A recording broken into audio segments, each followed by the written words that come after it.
whatever you wind up doing is exactly what you should be doing. And I have not behaved one single day of my life. Not one day of my life have I behaved, and I am fine. I need your help.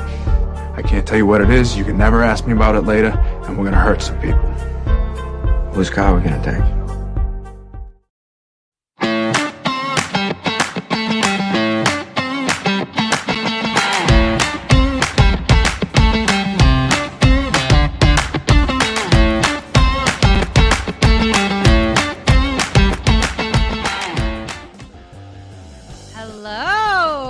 Happy Thursday, Friday Eve. I hope it is going well for all of you. I've got my sweater.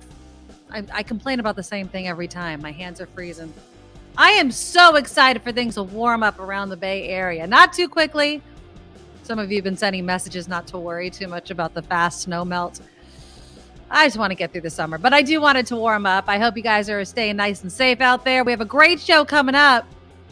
I'm hoping you got my message. And Ngaio Bealum is supposed to join us. We'll go over some of the news of the day, including I wanted to get his take on the Trump arraignment day and Stormy Daniels. I think it's tonight, right? She's going to be on with Piers Morgan. There was a bit of a preview.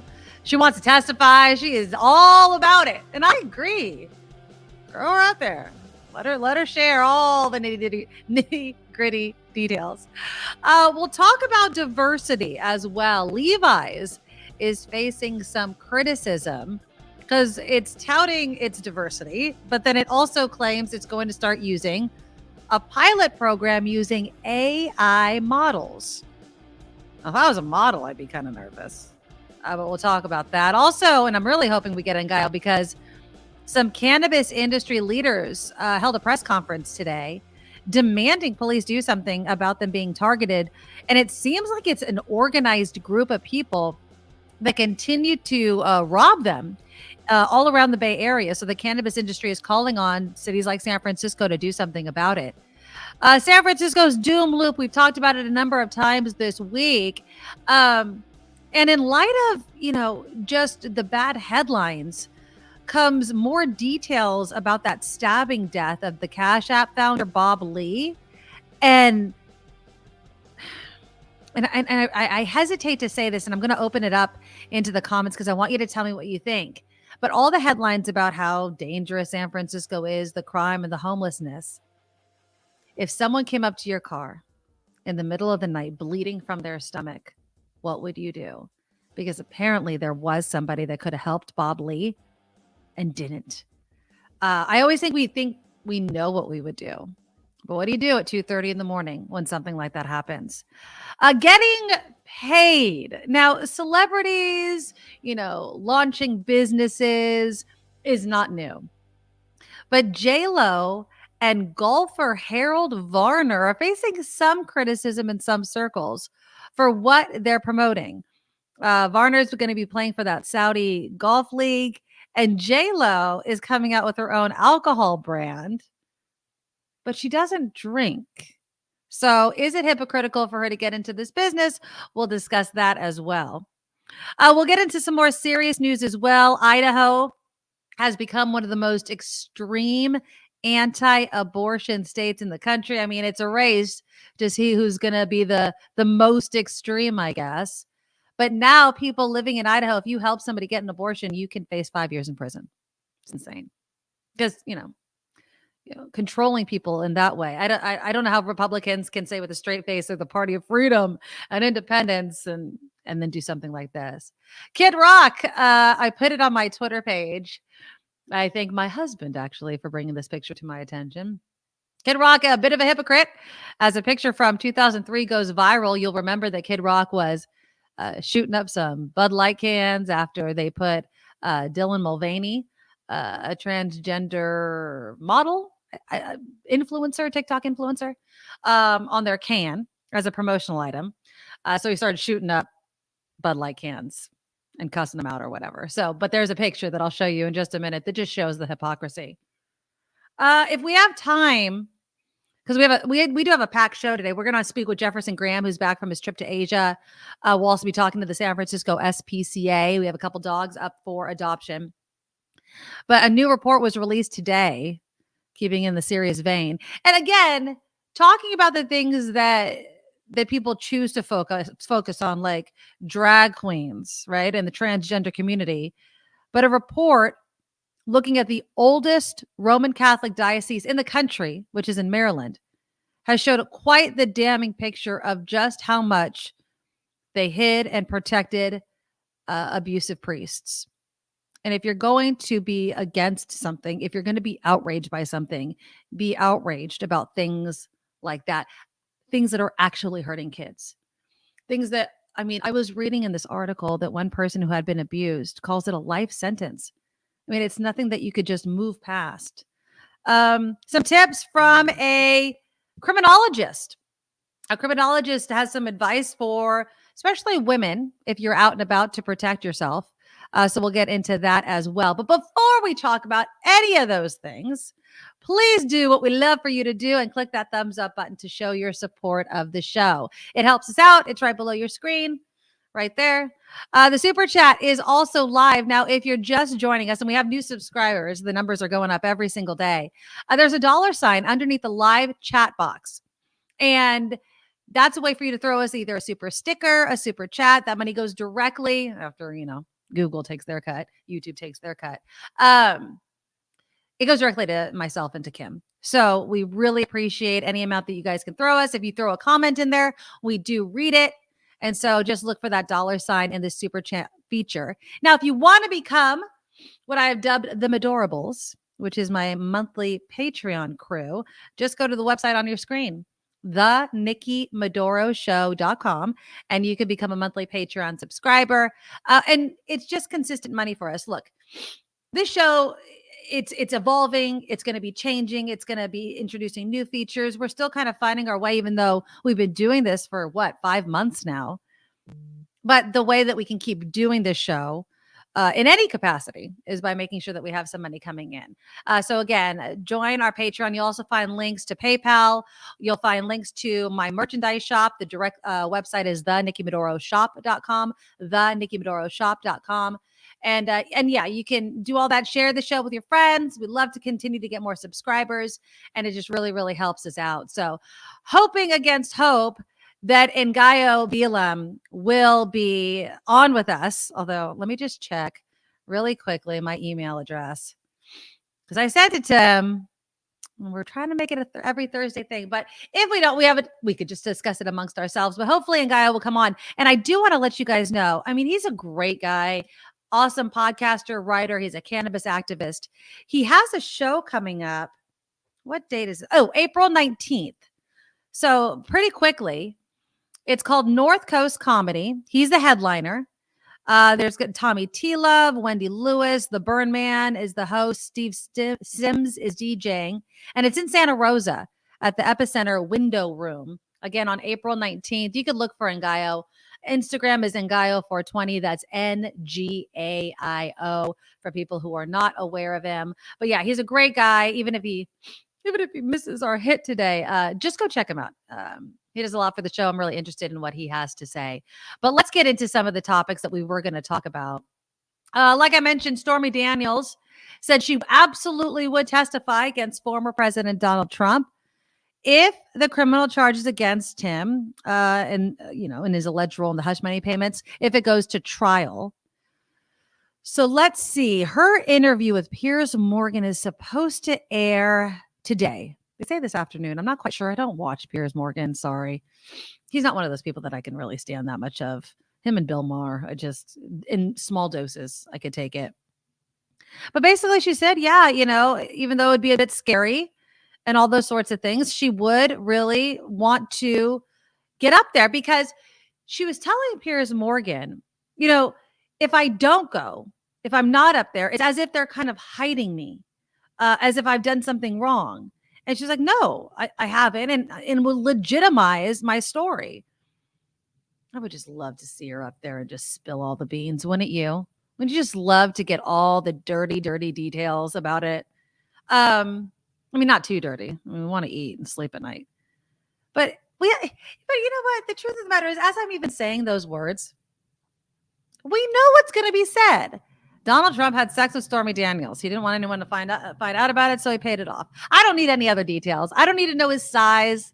I don't need to know, how long it lasted. I don't need to know any of those things. She had said something about like oral arguments, and I thought she was going to say something else. But it's amazing how, again, the cover up. It's the cover up. It's always the cover up that gets, not always, but always gets people just in so much trouble. So we'll talk more about that. Again, her Stormy Daniels interview with Piers Morgan is set to air this afternoon, and we'll see. We'll see what comes of it. But again, this arraignment, this trial, whatever it turns into with Donald Trump, the next time they're going to be back in court is December.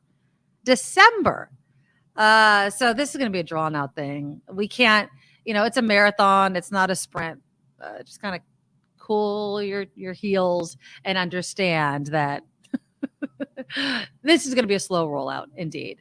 Let's welcome Kim McAllister to the show. And Kim, we were hoping to have Ngaio on today. Oh, I sent him the link, but he's not here. So okay. Did he not get the link? I don't know. I didn't hear back. He might be high. It happens. I was going to say you don't that. know if Ngaio's going to show up, but it's okay. It's okay. It's okay. Exactly. It's okay. I did have a cannabis story that I wanted to throw at him, though, because apparently there was a press conference today in San Francisco where some cannabis industry members are calling on the city to do something about the crimes that are targeting their businesses. So, I know he's a cannabis activist, and we'll forgive him. Hopefully he'll be back next week. Maybe he'll be on tomorrow. We'll see if we can guilt him if he doesn't make it today to coming on tomorrow. Even if he's not going to be here, I'd still like to promote my buddy. Oh, I did. Yes. Oh. I was talking about it, but yes, thank you for doing it again, throwing up the picture. Good. Yeah. Good. So this is April 19th. Yes. He is going to be at the North Coast comedy the night before 420, it's called. So it's 4/19, April 19th at 8 p.m. He's going to be the headliner, of course. And then he'll also be with a bunch of other comics, Wendy Lewis, Tammy T. Love, the Burn Man host, Steve Sims is the DJ. This is all happening in Santa Rosa. So yeah. I love that they did it the day before because they know damn well what they're going to be doing on 420. That's like, right. we are not going to even try to overextend ourselves right now. Yeah. We already have our plans for 420. So the day before, we'll knock things out of the park and we'll get it done. So go check him out. He's really funny. Also, if you check in the show notes, I've linked his podcast as well. So if you want to check that out, he's a great guy and a great friend of the show now. Okay, Kim, let's talk about Levi's. What do you think about this idea? Levi jeans? Levi's company, Levi Strauss. Okay. Yeah. It announced last month that it would start a pilot program where it would use AI generated models on its website and on its app. And they're kind of framing this up like, look, if we could use these AIs, our ads are going to be more diverse. But is it true diversity if you're not hiring the models within these communities? Because there's a great article in the Chronicle talking about, like, for instance, the Chronicle interviewed an Oakland-based model by the name of Carolyn Doling. She's Black. She's 76. She wears her hair short. It's naturally curly. She was actually featured in a Target clothing campaign for Black History Month. And she's concerned that human models like her are not part of the future of companies like Levi Strauss that are using AI. Here's a picture of an AI model that Levi's put up on their website when they were talking about it. They did put out a statement about a week or so ago because of the backlash. That's interesting. They said, we do not see this pilot as a means to advance diversity or as a substitute for the real action that must be taken to deliver on our diversity, equity, and inclusion goals. And it should not have been portrayed as much. They're created to creating a workspace, blah, blah, blah. We realize there is understandable sensitivity around AI-related technologies. We want to clarify that this pilot is something we are on track to experiment with later this year in hopes of strengthening the consumer experience. I call BS. I think it's just to So, save money. I mean, yeah, are you saying then that instead of paying people of diverse nature, Backgrounds, yes. of all people, right? Mhm. You're just going to have the computer make it look like a person of color is wearing your clothes? Yeah, that's how people are taking it. And again, Levi's saying, no. That's not what we're doing. Right. Now Yes, it is. it does seem like it. So Yeah. it's called lalaland.ai. It's an Mhm. Amsterdam-based tech startup. And people think that obviously if you're using AI models, and they've already done this with Calvin Klein, this tech startup, Tommy Hilfiger, they're going to be able to adjust and adapt everything, but that's not people. That's not humans. No. I would much rather see real people. I love campaigns that are real people. Show me somebody with real skin, real wrinkles, all those things. I don't know if it was. I've seen it before a lot in like Athleta does this, but Okay. also Target one time. The pamphlet there, the leaflet they would send to you, little in weekly insert or whatever it was, would have different pictures of people. Some of them were even employees, and it would talk about their story. Okay. Nikki likes to wear this dress when she goes to weddings, or Kim really loves this sweatshirt on a cold day or whatever when she's taking her kids to theater practice, whatever it is. It kind of tells you a little bit about the person you're looking at, and I always found that to be more interesting. So a computer generated AI, that's not real. Well, and you know what's interesting as you were talking about that, what if they make their AI models flawed? And I'm putting flaws in quotes because it's like, oh, look, we're going to have a voluptuous model, but they're going to be perfect in this little area because they could just, edit it right out. And so again, it's not giving people an accurate reflection of society in the magazines. That's the point. That's what I think a lot of people have been calling for. When you go on Instagram or social medias, I love it. They show, skincare stuff, right? Oh, look at this skincare. And it's on a 20 something that doesn't have any wrinkles. Show it to me on a 40, 50, 60-year-old woman. Right. Show me what it looks like. Show me the dewy skin. Show me the dark spots. Show me the rosacea. Show me the wrinkles. Show me what it really does. But they don't really want to show you that. They want to make it seem like something works, and it doesn't. Murphy makes a point, and I think it's interesting. Is that saying that if Levi has to use AI, is it then saying we couldn't find any real people, any true customers? Murphy says, I guarantee every dancer on my website is a real customer, a real student trained by my studio, no AI, no stock photos, no drawings, real people. And that's what I want to see. And I think, I would be hard pressed, I think, to find anybody truly out there that's like, you know what? I like being lied to in my ads, right? I want to see fake images. I want to see long eyelashes that are actually falsies. I want to see smooth skin through a filter. No, you don't. You might want that on you because you're insecure because of what you're seeing in the magazines. And I get that. I'm human too.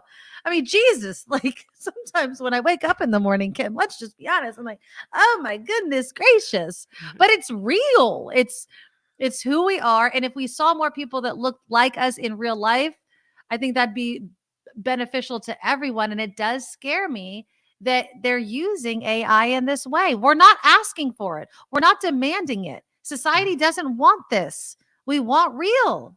Give it to us, damn it. Anonymous says they need to add disclaimers the same way pharmaceutical company commercials do about potential side effects. They should say, caveat, asterisk, image generated by AI. The thing is that we're in the wild west of all of this. There are no rules. There's nothing you have to say. You don't have to be honest about the fact that it's a faker baker.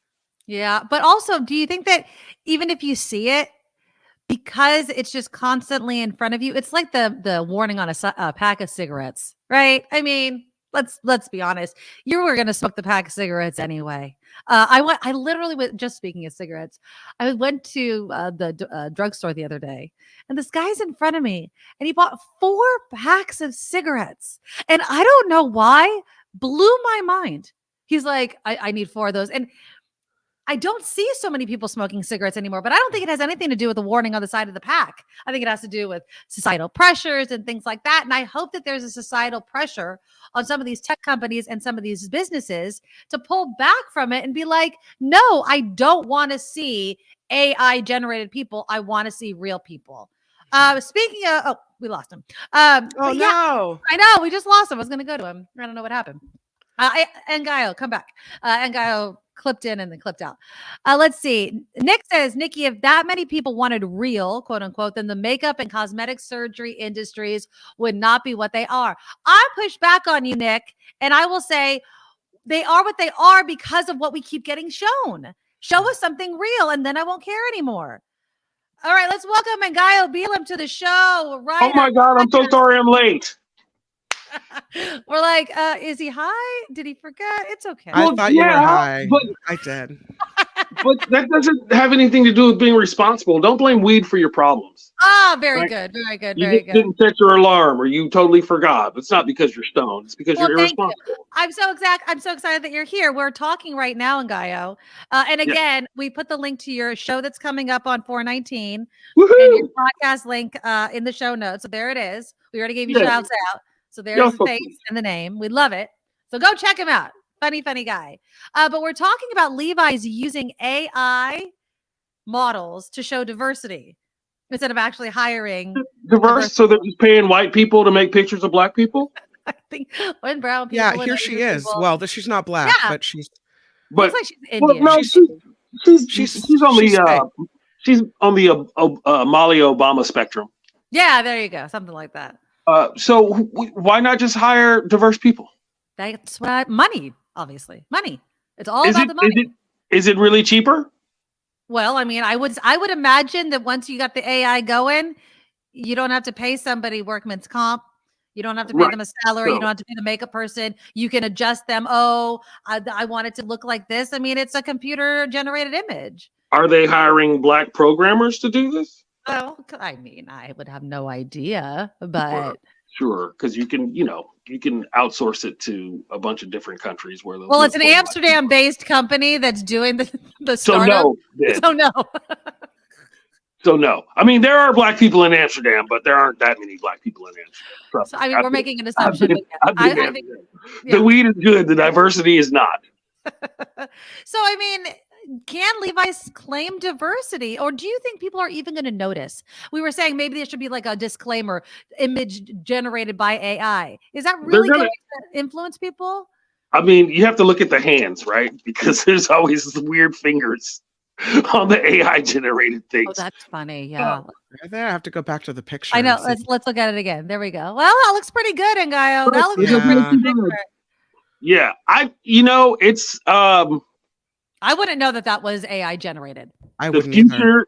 future is going to be wild. I mean, it kind of makes sense to want to do that sometimes because it is easier because now you don't have to hire a photographer. Now you don't have to get a set. Now you don't have to feed anybody. Now you don't have to Yep. make sure that the clothes are in the model size. But you can't claim diversity. You just have to claim economy, Mm-hmm. right? Well, You're not giving more people of color work. You're actually taking work from people. So Yeah. What's interesting is Lori says, devil's advocate, there's an argument for diversity is so people see someone who looks like them represented.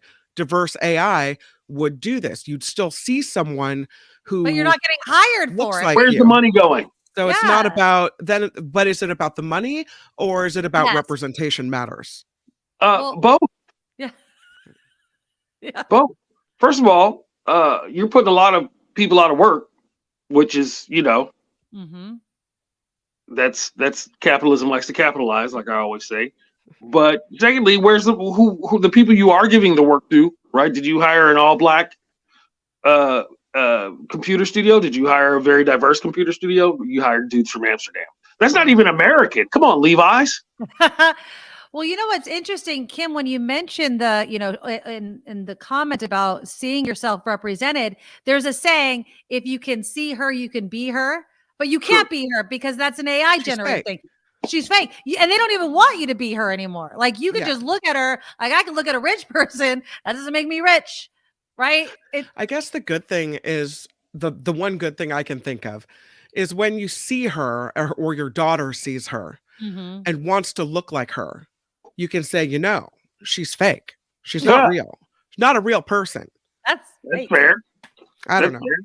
You are going to have to teach your kids that. With all the deep fakes and all this weird technology, you're definitely going to have to teach your children how to think for themselves, how to think critically, how to handle things like this, and how to see through the BS. I mean, they're going to keep throwing. I don't have a problem necessarily, even though I could use some modeling gigs. Look at my face. With using AI or computer generated images to sell your products, but I don't think you can claim diversity if you're paying non-diverse people to make these diverse images. Right. So that's the problem I have. It's not about doing the thing. The future is the future. We're all going to have to learn to adapt all the time. The only thing constant is change, but you can't claim you're being diverse because you're showing pictures of white people, or pictures of black people, but giving white people the money. But what about the same old thing? What about if they just showed pictures of fake white people then?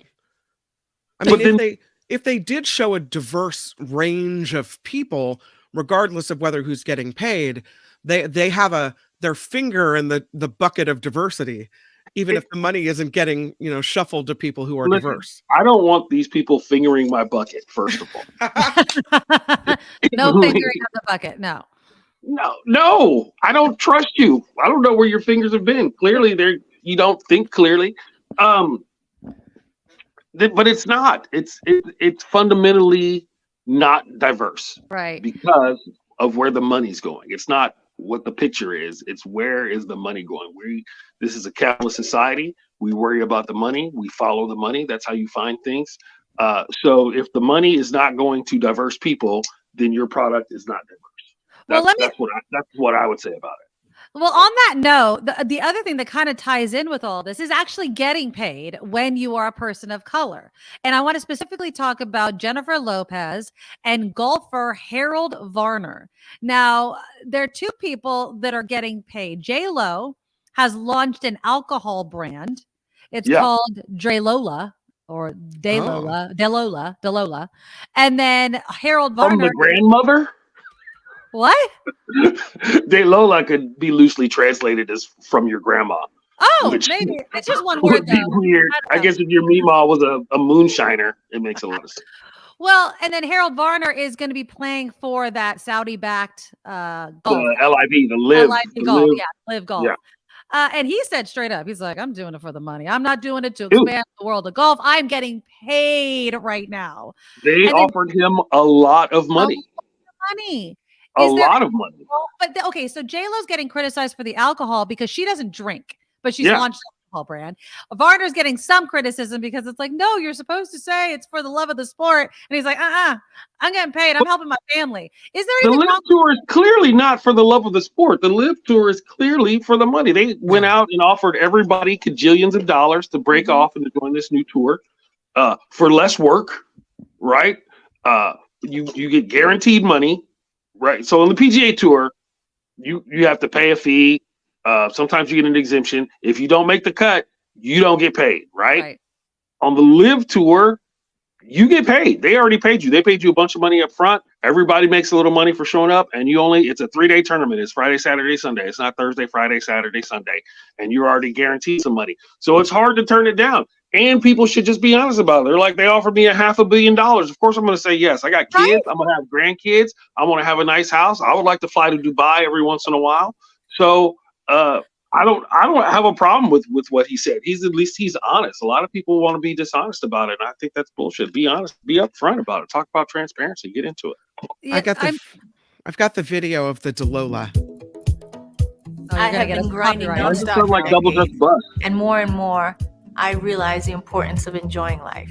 I just wanted to create something better tasting, better ingredients, something I want to drink with my friends and family, and that is DeLola.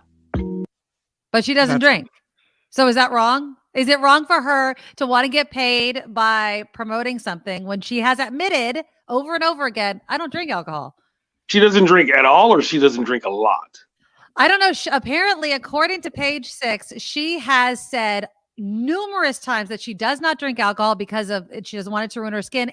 And of course, her husband had a drinking problem. So they're also saying, is it smart for you to go into an alcohol brand when your husband has had a problem with alcohol?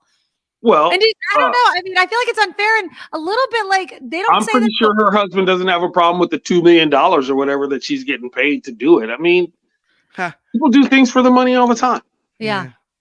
Right. I mean, that's a very American thing. I wish I could do more things for the money because I could do some money. So if you would like, her and E40 could go on tour, and E40's got, man, that guy sells ice cream, he sells Moscato, he sells tequila, he sells frozen burritos. He's the goon with the spoon, man. So I mean, there's nothing wrong with that. Would you ever endorse something that you actually didn't like or didn't use? Unfortunately, no, which is why I'm late on my mortgage payment almost every month. I would really like to be able. I don't because listen. If I could get rid of my, what we say, integrity and strong feelings for doing the right thing, which I don't always uphold, but I do my best, I would probably just be the black right-wing commentator, and I would have a nice house, and we'd just go out and say all kind of ridiculous shit because they'll pay you a lot of money for it. But I can't do it. Right? Some people can, some people can't, and that's not a judgment. You have to live with yourself. You have to look in the mirror. So, I mean, on the scale of things, promoting an alcohol brand when you're not really a drinker and your husband maybe has had some alcohol abuse issues, I don't care. Like, it's fine. Go get paid. I was also saying, the fact that, obviously Jennifer Lopez, a Hispanic woman, Harold Varner looks to be a black man.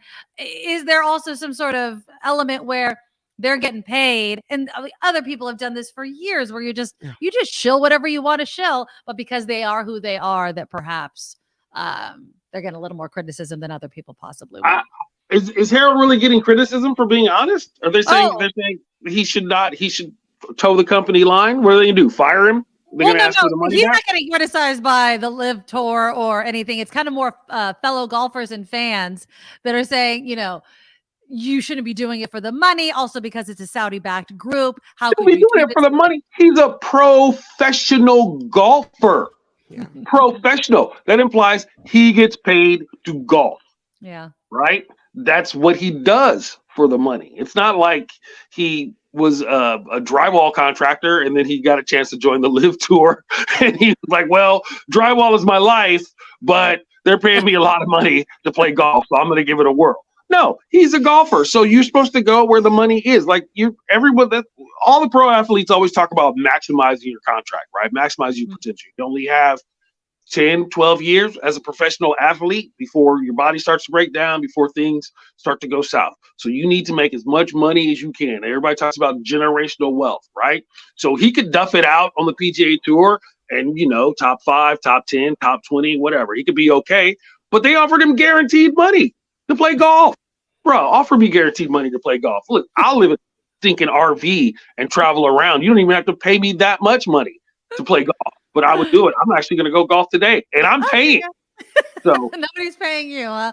Well, yeah. No, somebody cash at me $20 for my green fees. There you go. Throw your cash app up there. Well, NGAIO 420 on Cash App and Venmo. Harold Varner says these effers aren't mad; they're just mad that you're effing with their money. I think some people are jealous, and that's just the way it is. So, I mean that's a good point on it.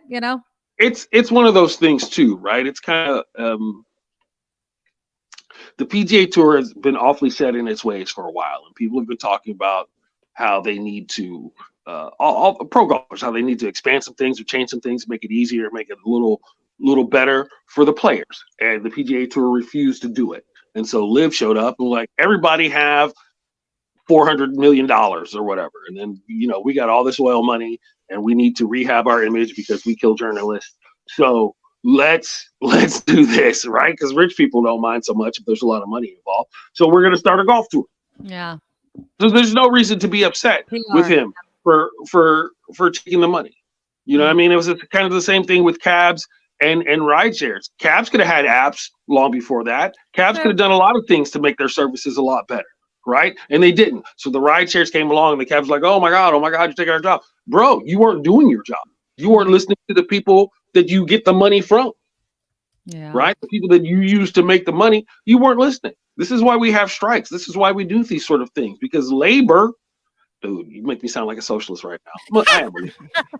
But you know what I mean? And listen, there used to be a time, not all the time, but there were some people who would be big capitalists, but they would take pride. Like, yeah, man, I made $500 million last year, but everybody who works for me made bank. Everybody has a living wage. My janitor made $300,000 last year, right? Because the janitor is just as important. You want to work in this office building and the toilets are clogged, you're going to feel horrible. So we pay everybody money, right? They don't think like that anymore. Everything is maximizing the profit and minimizing the cost. And it doesn't matter if some people's feelings are hurt or some people can't eat or some people don't have enough money to get along because we're maximizing the profits, right? The Supreme Court has ruled that you have a fiduciary responsibility to maximize profits to the detriment of everything else, right? And you're still doing your job. That's not the way to live. That's not how we're supposed to be. We're supposed to work together, right? We're all one. Yeah, I agree. I know we're running out of time, and Kim, we'll get to your headlines in just a moment. But one more thing I wanted to. I'd rather talk to Ngaio. Right. Oh, I'm talking to you guys too. There was a press conference today. I don't know if you heard about it in San Francisco from some cannabis industry leaders calling on San Francisco to do more about the robberies that are targeting cannabis businesses, and they don't think that San Francisco is doing enough. San Francisco's at the Chronicle's editorial board, so San Francisco is going to be in this doom loop where like things are getting bad, so people don't come, and then people do remote work and public transit, and it's the spiral. Do you think San Francisco can be saved, or do you think that it needs to completely change what it is? Well, San Francisco could be saved, but do you want to save it? Do you want to do the things that are important? Do you want to give people a place to live? Do you want to make it so people don't have to rob you? Right? Cats aren't out here robbing for funsies. Cats are robbing because they need some money, because they need a place to stay. You see all these people out on the street. And I grew up in San Francisco, Mission High, class of 19. You can't make it impossible for people to live and then start complaining when people start doing extracurricular shit. That's just how it is, right? What are they supposed to do? Are they supposed to move to Antioch? You can't. Antioch's expensive now. Modesto is expensive. Everywhere's it costs a lot of money to live in Stockton, right? And so they're not making it easier for anybody. They're not giving anybody a place to live. There's plenty of empty houses in San Francisco. There's plenty of torn down hotels that you can use to refurbish. And these cats complaining about their high ass office rents and nobody's coming to the office. Lower your rent, bro. What happened to supply and demand? What happened to that? What happened to that? Where's your capitalism out now, right? You guys always want to capitalize the profits and socialize the losses. That's not how it goes. That's not how it's supposed to go. If you're going to be a capitalist, be a freaking capitalist about it. Realize that some people will lose money. Some people will go broke. That's how you set up the system, right? So you can don't hate the player, baby. Hate the game. That's what they always say. The game is the game. So get into it. You know, I found it really I'm on one today. What did you guys do? I know. I had to lay off the coffee. But I was really sad. You heard about that. We were speaking about the Cash App. Remember the Cash App founder was stabbed to death in San Francisco. It just came out that he came up to a car that was driving by and asked for help, and the guy just took off. And so part of me was like, oh my God, how awful. But at the same time, with all the headlines you hear about San Francisco, if you're in a car at 2:30 in the morning, some guy comes up to you bleeding, a lot of people I think would say, I'm taking off. I am not getting involved. I'm calling 911 as I drive away. He doesn't look like a billionaire venture capitalist if he's bleeding on the street downtown at 2:30 in the morning. So you can't always tell. And right, exactly. That's not something to laugh at. It's the loss of a life. And it's And it's this reputation of San Francisco, I feel, is so sad. And that just, to me, epitomizes the problem, is that we have lost, and I don't know, maybe it's always been this way, but just the humanity of it all. There's somebody like literally dying in front of you, and everyone's like, nope, it's too dangerous to even roll down my window and see what's going on. Well, I mean, that's what we teach. We don't teach stopping to help people, right? Because if we taught stopping to help people, we'd have a lot less homeless people.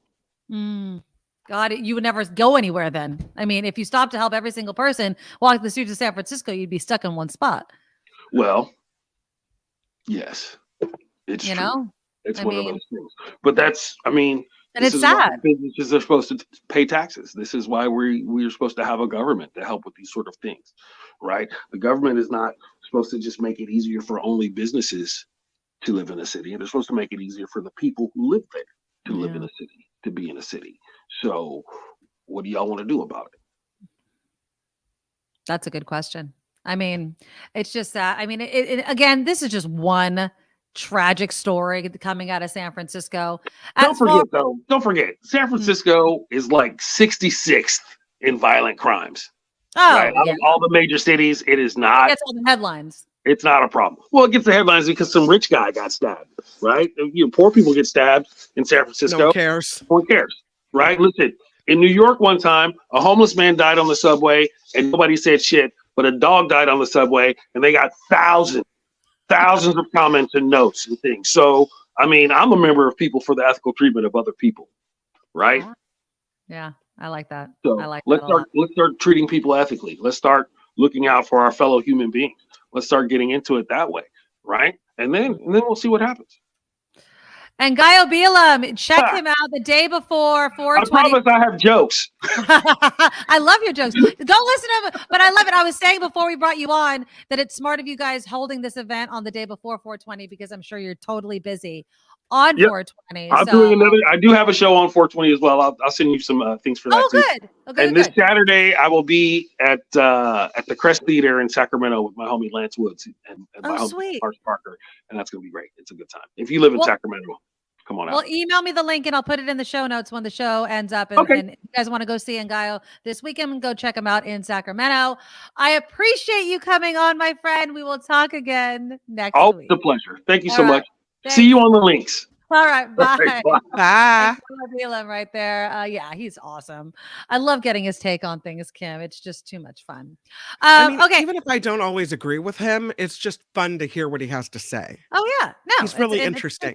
You know, it's too much. And it's interesting to get obviously other perspectives. That's why we do this sort of thing. All right, we're gonna do a couple headlines with Kim. When we come back, we'll get into Idaho. I'm gonna squeeze in Kid Rock in that picture that's going to haunt him now, that I'm sure he really wants to disappear because the hypocrisy is quite thick with Mr. Kid Rock. Click that thumbs up button before we go to Kim's news. It helps out the show. And we'll talk all about that. Plus, Jefferson Graham and the San Francisco SPCA is coming up in the second part of the show. Here's Kim. Now, from around the world to up your street, the Nikki Medoro Show presents News Czar Kim McAllister. People dead after tornadoes ripped through parts of the country. Areas of Missouri and Kentucky hit by deadly twisters yesterday. All of the deaths in Missouri being reported in Bollinger County.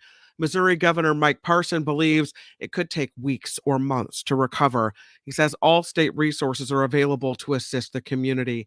In Kentucky, officials say their one death came after a tornado hit Louisville last night. The White House is calling efforts to remove 3 Tennessee state lawmakers from office for protesting for stricter gun laws undemocratic.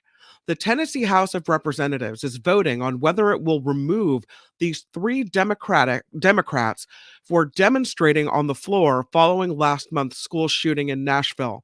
White House Press Secretary Karine Jean-Pierre calling the move shocking and unprecedented. She said the kids are paying the price as lawmakers have refused to take action for stronger gun laws. Those calling for the lawmakers to be removed claim they violated House rules. So what they did is they stood up, protested with the demonstrators, and therefore, I guess, stopped business on the House floor. Yeah, I mean, you should see the video, and I'm trying to bring it up because, here we go. Here, I'm going to show you this video. Hold on, let me just bring it up. There are a number of kids that went the March for Our Lives, that normally happens. It's become kind of cliche, sad to say, because it happens so much. But here Here's the video of these kids.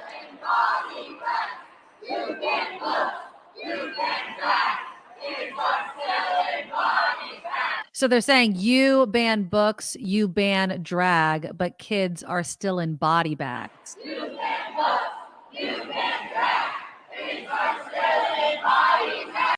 So it's really sad. You know what I mean? And these kids, you know what's the saddest part? I feel for these children because nothing is going to happen. I was going to play the sound of Charlie Kirk, but I can't stand that asshat. And so I didn't want to promote him. But he was basically talking about how, some loss of life from guns is worth it to protect the Second Amendment. Literally said that. He's like, if you want to reduce, he's like, reduction is fine. We'll never get to zero. If you want to reduce it, more armed guards. Shootings don't happen at banks because there's armed guards. Not realizing we're talking about school and not also considering the fact that we're the only country that this happens at this level. And so I can't stand these him. are 3 elected Democrats to the Tennessee state legislature. And simply because they took part in this demonstration, they could be kicked out of their positions. It's Tennessee. Yeah. The White House, the Biden administration, I should say, is releasing after-action reports on the 2021 withdrawal from Afghanistan. A summary of the chaotic exit largely blames former President Trump's administration for the problems that occurred as U.S. troops were leaving. National Security Council spokesman John Kirby said President Biden was faced with limited options due to a lack of planning by his predecessor. He added, no U.S. agency predicted that the country would be overrun by the Taliban so quickly. Who didn't predict that? Really? Okay. 13 service members were killed in an attack in Kabul during that withdrawal. I don't know about that report. We'll see. And new details coming out about the deadly stabbing of this Bay Area tech executive. Here's a picture of Bob Lee. Surveillance video reportedly shows Mr. Lee trying to find help after he was attacked early Tuesday morning. He is seen on video walking in San Francisco's Rincon Hill neighborhood and then collapsing in front of a condo building. That is where officers found him along with a knife across the street. The 43-year-old created Cash App. He was the chief product officer of cryptocurrency firm MobileCoin. He had recently moved to Miami and was back in San Francisco for a visit. Other interesting information that came to me last night is Rincon Hill is one of several neighborhoods in San Francisco where the residents get together and pay for private security. So there were a couple security guards patrolling Rincon Hill, but they were not in the area of the stabbing at the time when they were patrolling this neighborhood. How sad is it that a neighborhood has to hire its own private security because the police can't handle all the violence? Well, I mean, if you have the money, I mean, it's just like, remember the rich celebrities that were getting their own firefighters to come out and fight the fires down in Southern California. They were paying them. I mean, if you have the money, and that's where you want to put it. It is sad though. It sucks. It's so sad. So here's to the next story. This is about gun violence as well. Yesterday, I don't know if you knew about this, but hundreds of students were out of class yesterday. It was part of a nationwide effort yesterday to protest gun violence and demand action. In San Francisco, about 180 middle schoolers at Creative Arts Charter walked out holding signs. Similar scenes unfolded in Mill Valley, Benicia, Berkeley, across California. Teachers say it is important that the kids feel empowered and that they believe they can make a difference in preventing school shootings. Really? You want them to believe that? I don't know if that's true. I mean, is it good to give kids some false hope? It doesn't seem like we have much hope here for ending gun violence. I don't know. More people in Oakland are being told to change their passwords. That's because hackers have now leaked a second batch of data from a ransomware attack in February. The first affected city employees. This one is exposing personal information of Oakland residents. Mayor Sheng Tao spoke to workers at a rally yesterday saying, "We need to be better as city leaders so that you all can do your job." The letters are going out to all the people that were recently impacted by the ransomware attack.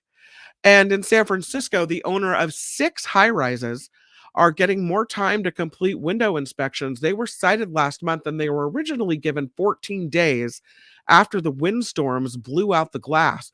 But officials extended that deadline now to November 1st to check all the glass in the buildings. The city needs to know what happened and how to prevent such failures in the future, they say. Board of Supervisors president says time is of the essence, calling this a very critical safety matter. And Nikki and I have been talking recently about the whole LSU White House flap. Well, the LSU women's basketball team now says it will gladly accept an invite to the White House. Rift between the star player and First Lady Jill Biden. Angel Reese was upset after Jill Biden said she wanted to invite Iowa, the losing team, along with LSU to the White House, even though the Hawkeyes lost. A university spokesperson said the team would be more than excited to continue their celebration of their national title win over the Hawkeyes. The First Lady attempted to clear the air, walked back the invite, did not accept her apology. Well, you don't have to, but I'm glad that they're good. They're going to go. The team says that officially they will be attending. Okay. Well, good. And lastly, Scream 6 is breaking a franchise record at the domestic box office. Oh, well, I haven't seen it yet. I do want to see this one. For the first time in 26 years, the film has passed the $100 million mark in money made from North American theaters. That is the first time that milestone has been achieved since 1997's Scream 2, which ended its theatrical run with $101 million made. The Scream 6 will soon pass the original Scream in the coming days as the franchise's most lucrative film. So, Scream 6, have you seen any of the Screams? Have you seen it? The first one was really I liked the second one too. It is gory, but it's why am I even wasting my breath? Why am I wasting my breath? You got me to watch The Last of Us. I will say that. The thing I like about the Screams, and you should know this by now, is that they make fun of the horror movie genre. Right. And so it's really clever in that way. And I mean, obviously, you know what happens in Scream 1, right? I mean, who's in it and all those sorts of things. Do you know anything? There's picking up the phone, and there's threats on the phone, and someone's home alone. It's been out long enough that this is not a spoiler alert. But when they promoted Scream 1, on the cover was Drew Barrymore. She dies within the first 10 minutes of the movie, which shocked everybody. Neve Campbell was not promoted like Drew Barrymore was in Scream 1. And so it totally that was genius. It was absolutely genius. So anyways, you know me, I love this genre of movies, so I geek out on it. This show is crowdfunded. We thank those of you in the Nikki Medoro community chatting up a storm right there. Thank you for being with us. Thank you for sharing the show and getting the word out so we can grow this thing and make it a big to-do.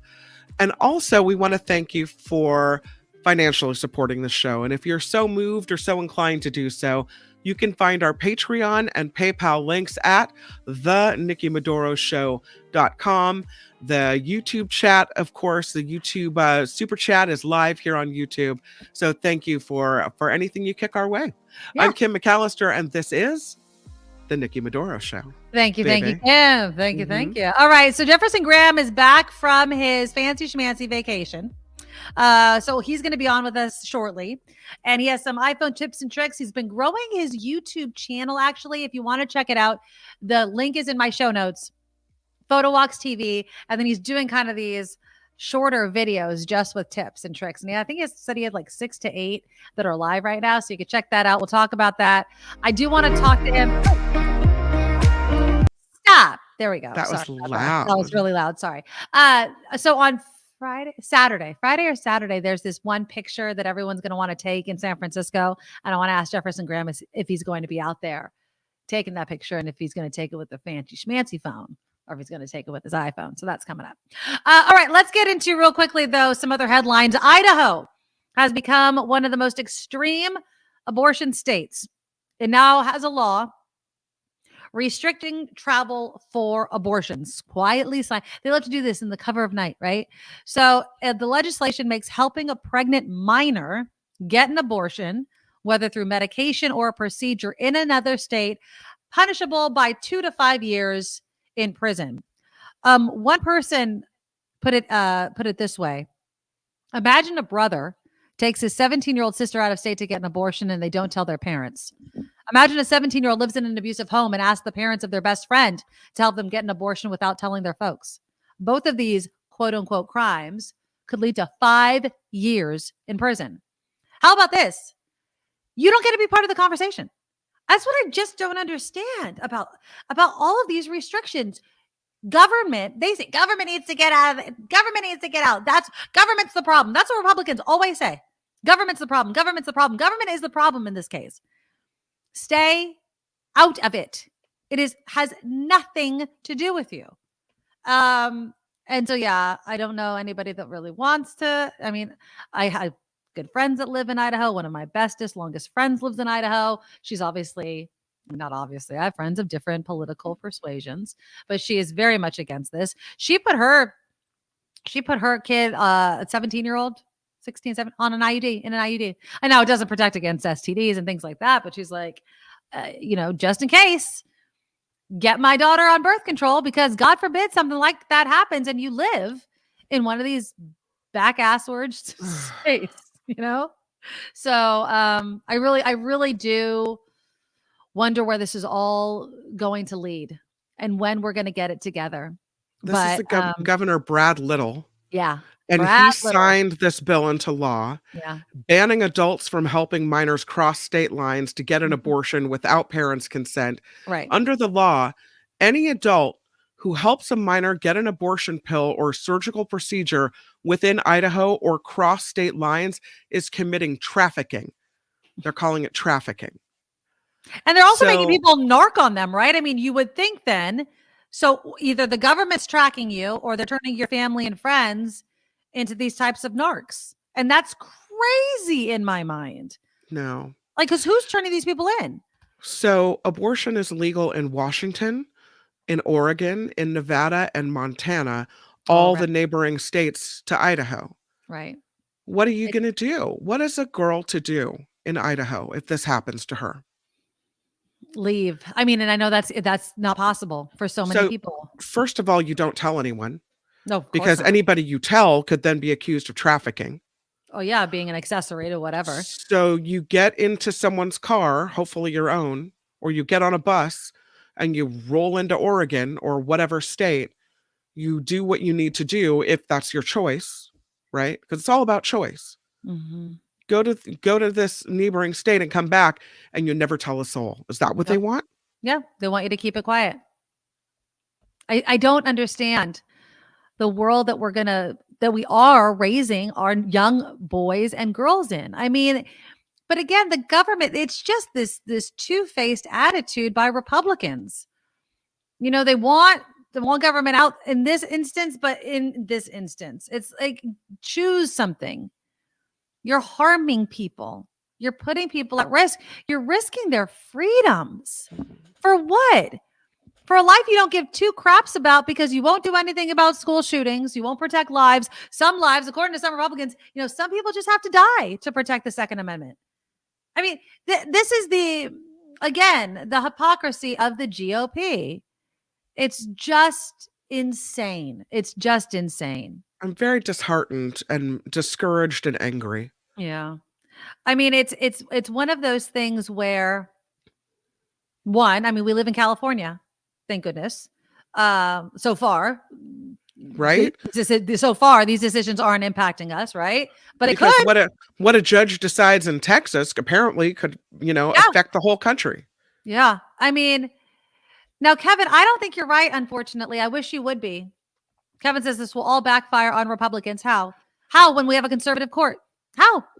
I would, one thing that did give me hope, let's see if I can bring up the picture, is that in Wisconsin, that Supreme Court justice that won was the one that would likely protect abortion rights or the right to choose. And so, but that's the state Supreme Court. I'm talking about the U.S. Supreme Court. It's the state Supreme Court, but Wisconsin is not necessarily known for being a Democratic stronghold, right? And so you've got this lady who's a Democrat who beats the Republican who has a prior history of being on the Supreme Court, and she wins. Why are people motivated to come out and vote for her? Is it because women came out to vote for her because their rights were about to be taken away? It makes sense to me. Yeah, it would get me motivated. I mean, and here's the other thing. It's like, and if I had people in these states, women and men, listening, nobody knows how you vote, right? Like you could just tell people, I voted in this conservative backwards way. Sure. But you don't have to. If you truly don't believe it, if you want the world to go a different way, if you want our country to go a different way. Yeah, Lori, you're right on. No choice. Yeah, they don't want you to have a choice. They want to make the choice for you. They want to make the choice for what you do with your body, what you do with your family, what you do with your doctor, what books you read. I mean, it's insane. I was watching this video of this 100. I believe she was 100 years old. She says, "My husband died fighting in World War II against the Nazis who wanted to ban books." Right, and all of these things. We're going this Republican Party, so many of it, I'm not going to call every Republican it, but this party as a whole, their platform, what they're promoting is so what I believed we had moved away from. And it's scary and it's disappointing. It really, yeah. And John says it, if these Republicans get federal laws passed, it doesn't matter what California does. I mean, we can fight it, right? Governor Newsom, I will say, doesn't back down from fights like this. But, and then it's just these headlines that are just insane to read. It's absolutely insane. Okay, we have Jefferson Graham waiting in the wings. We're going to talk about pictures. And then after Jefferson Graham is on with us, we'll talk about this other picture that has been going viral. And it's of Kid Rock. And it's so hilarious that I have to share it. And then you guys can share it because I'm sure Kid Rock doesn't want it to continue to be shared. Do you mind, Kim? We'll just push your headlines. We just did. No, because I just did it. So yeah, we kind of got all discombobulated. We'll have more headlines. We're going to blame Ngaio. Carry on. And the weed. Okay. All right. So let's welcome our friend back. He hasn't been here for a few weeks because he went on an amazing trip to Asia. Jefferson Graham is here. You can find him on Photo Walks TV on YouTube. He's growing his YouTube channel. Jefferson, welcome back. When did you get back into the United States? Saturday, classic. I left Japan at 6 p.m. Saturday night, and I got home at noon on Saturday. Okay. So how was it? I mean, I've been following you. Obviously, I saw some of the pictures that you were taking. And every time I look at a picture that you take, Jefferson, I was like, I wonder how many times he moved around to get the perfect shot, because you always tell us, keep moving around until you get the shot. So how was it? It was great. And, I had a really good time. My way of traveling is different from how many people do the overseas trips, where they go one place every day or one place every 2 days. I stayed in the same place for 10 days because that's the only way you really get to know somewhere and get to experience it. Otherwise, you're moving all the time. Right. It works for photography, but not for traveling. And there is more to do in any of these areas than you could ever accomplish. And if you said to me, well, what was your highlight? It's always walking the back streets, going the places that people don't generally go to. Right. And you can only discover that by staying a little longer. So now some of your favorite pictures, you're walking back there. Was there that golden hour over there? Was there food that was enticing your camera? Like, what were you having the best time taking pictures of? When it rained, it was the highlight. Yeah. Okay. The rain, definitely. The colors, most people don't realize this, but when it rains, the colors splash all over the ground. Particularly if you take the pictures like between 5 and 7 p.m.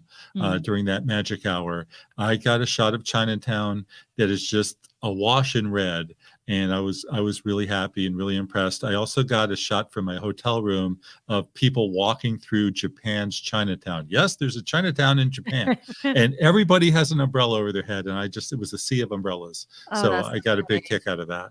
Oh, that's nice. Now, again, you can find Jefferson Graham's YouTube channel. He's on Thursdays at 2:00. So right after the end of the show, hop on over and watch his show. But if you go there, Jefferson, you've actually launched kind of this these mini videos that you do for all of us that have iPhones. Tell us about this. Inspired by the one and only Kim McAllister, who one of these sessions that we were together here, I was showing off the hidden menu of the iPhone camera, and I think both of you were like busily writing things down. I was taking notes. Yeah. Okay. And Kim said, "How come I didn't know about this? I never knew." And I think it's that way for many people. So I kicked off this little series. It's 10 parts. It'll probably be longer. Showing the hidden menus, just very simply walking people through each one of them and what they do. The other thing is that they may see it there, but many people don't have any idea what these things do. For instance, I'm sure you've all tried shooting slow motion video at some point in your life, but did you know there's 3 ways to do it? There's 3 options, and there's a big difference between at least 2 of the 3. And there's different ways of shooting time lapse, and there's different ways of shooting macro. So basically, I do the camera menu, the camera modes, how to shoot good portraits, and what else? A video, and a slow motion and time lapse, and what the different lenses do, and how to edit, and how you actually. It's pretty funny, people say to me all the time, they say, "Jeff, what apps are you using to edit your photos?" And I say, very simple, the app that's on the main screen, it's called Apple Photos. There you go. And here's what his channel looks like. So I just have it up on the screen right now. So you have all of these, iPhone photography 101 videos. And then of course, all the other videos that you've been doing. So there it is, Photo Walks TV. Just go to it. You've hit your 10,000 subscribers, which is awesome. Congratulations on that. So so check out all of these videos. Now, as far as let's do the portraits. Now, I would say that portraits, Jefferson, are one of the things most people would say you need to go to a professional to do. Can you give us just some hints about, if I wanted to really take a portrait? Now, when I think portrait, I think fancy schmancy, something I'm going to put in a frame on my wall. What is something that I should make sure that I have? Okay, well, the first mistake that most people make is they take the pictures outside at let's say 2 p.m. when the sun is at its worst. It feels good on your body, but we have giant shadows in our eyes. We look like raccoons, and other shadows, we get shadows on our noses, and most people do it in direct sunlight. So the first thing I always say is go find some shade. It's nice, soft, even lighting. It's where we look our best. Go to a park, stand under a tree when it's even. Sometimes you'll stand on a tree and you'll get splotches. Find the even shade, and pretty much, hopefully, Nikki, when I come up to the Bay Area, we're going to do this together. But go find one of these areas and look at the night and day. I think in the video I show, we open it up in direct sunlight, and I'm with my friend Rich, and we both look absolutely horrible. And then I just move him into the shade and he looks great. So that's a pretty simple thing to do. The other thing is people always get distracting things behind you. And that's not something that we want to see. We just want to see the face. So the big no-no is the tree. The tree that grows out of your head, and you probably don't notice it while you're doing it, but please do, because all you have to do is just move a little this way, as you say, Nikki, or move a little this way, and you'll get rid of that tree or building or sign. Or I once did a video, this is not a portrait, but I once did a video where it was a 3-camera shoot. It was in a hotel room. We set it up. Everything was great.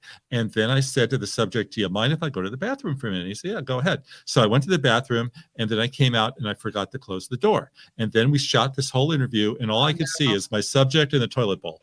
Oh no. Oh no. That's a bummer. Can I show you a picture real quickly? Yes. And I want you to tell me. So full disclosure, my niece is getting into photography. Okay. So she's been posting all these pictures on her social media. Here's a picture. To me, it seems too dark. If you were going to give her advice, is there a way of brightening a picture like that? Or is it all the timing?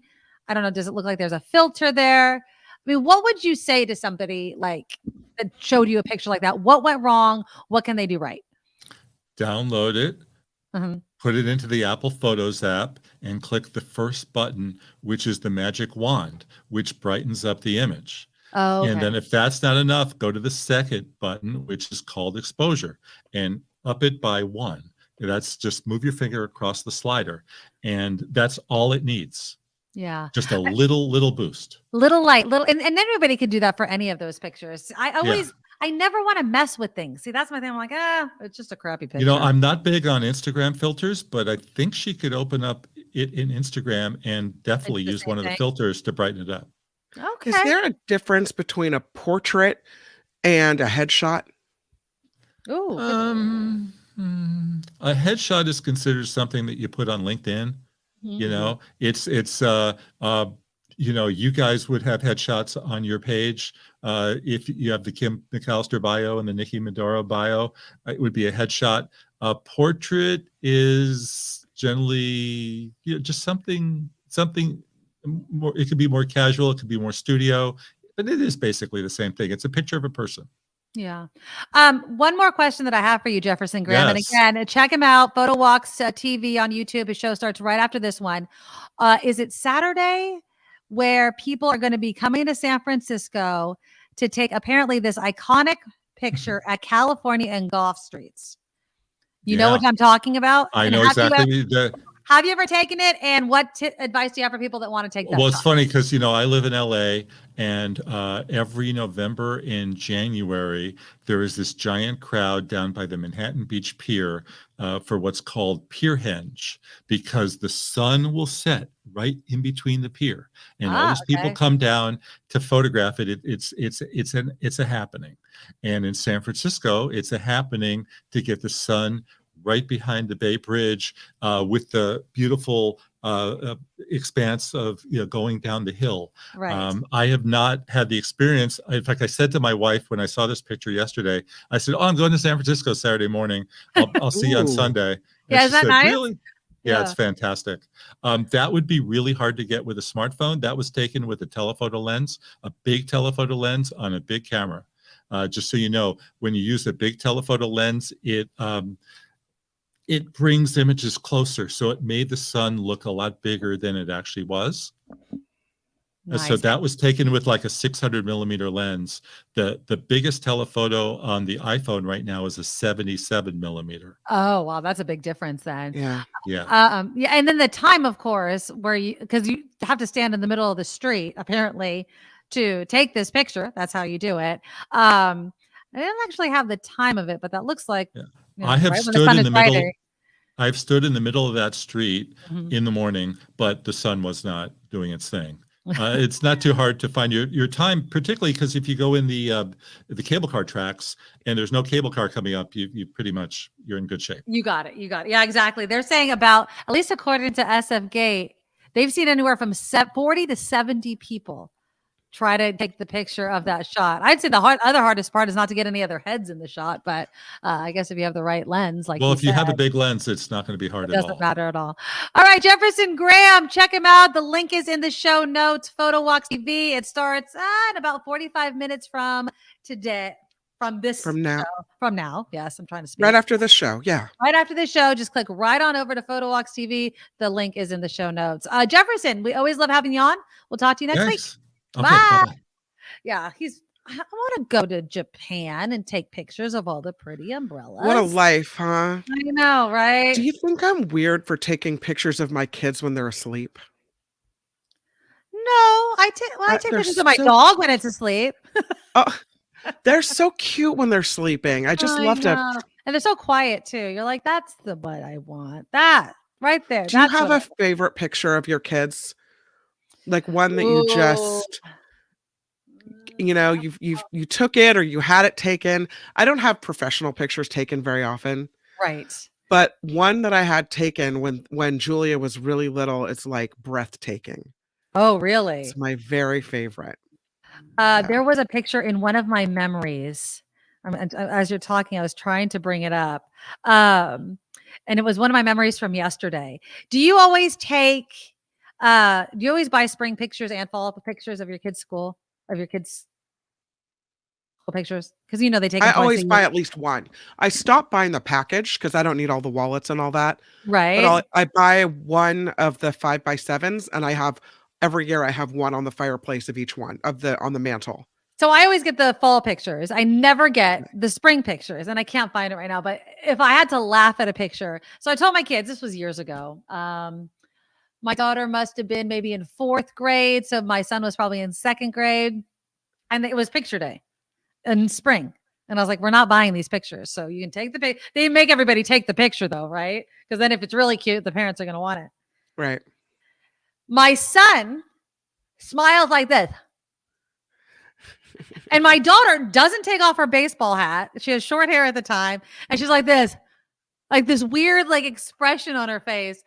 Oh my God, I thought I was going to pee my pants. We didn't buy those pictures, but I have the proofs. It has a little bit of a watermark on it, but we kept that. Yeah, I mean, I have some cute pictures of my kids. As far as I swear to God, my phone is more filled with, yes, pictures of my kids, but pictures of my damn dog. I swear. Really? Oh God, let me see if I can. I have the cutest picture of Nugget. If you guys follow me on social media, you might have seen this picture, but I swear to God, it's not that I don't love my children, but hold on, let me share it with you. Let's see. Can I save this image? Nugs. But my dog is just too cute. And when you were talking about them sleeping, Yeah. like your kid sleeping, when Nugget is sleeping, he is the cutest. Okay, here it is. I'm gonna and a photo trick. My phone does the slow exposure thing, so you can get all the details of the pictures. There's my Nugget. That's pretty cute. I'm going to give you that. That's adorable. He's the cutest dog ever. And I just love him. But yeah, so all my pictures are that. Now, let's get into another type of picture. Are you ready? Okay. So remember we were talking, and I think I mentioned it yesterday.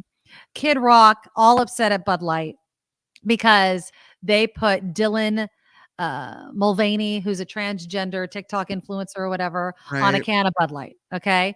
So what does Kid Rock do?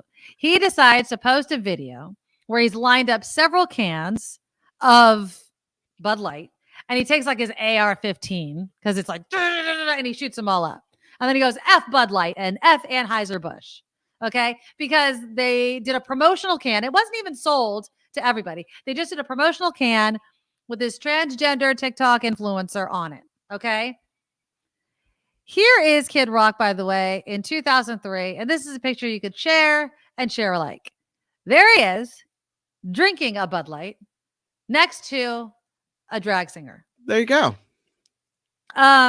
He is just an asshat. I posted this picture and somebody on Twitter that obviously is a troll, they don't have a picture. Their name is a number or whatever. He's like, KR is a global superstar, and you're just a has-been traffic and weather update girl. Oh, whatever. But I found it to be so funny. Not the update, the traffic weather update, whatever. You can call me whatever. Global superstar? Yes, he might be known around the world, but please, he's a redneck hick who is really just Did popular. Someone say that to you? They tweeted it back to me when I shared this picture on my social media. And I'm like, please. Kid Rock in 2003 had no problem drinking Bud Light or hanging out with drag singers. Okay. Apparently this drag singer is by the name of Wanda. It was taken at a Kid Rock party at Prive in 2003. Obviously showing him drinking that Bud Light and wearing a Coors hat, which is just so funny. Drag queen Wanda is known for her obsession with Whitney Houston, was apparently a regular at this Sunday night party when drag scenes in South Beach were apparently at their peak. So it's amazing how Kid Rock doesn't seem to have any qualms. And I don't care about the beer, but hanging out with drag queens, a drag singer, no issue with it whatsoever. But now all of a sudden, now that Bud Light put a transgender TikTok influencer on a promotional can, he is so freaking outraged. It's just, he's such an ass. Anonymous says, Bud Light sponsorship didn't bother me. The Nike sports bra when Dylan has no boobs was odd. Does Dylan have fake boobs or was it just stuffed or no boobs? I don't know.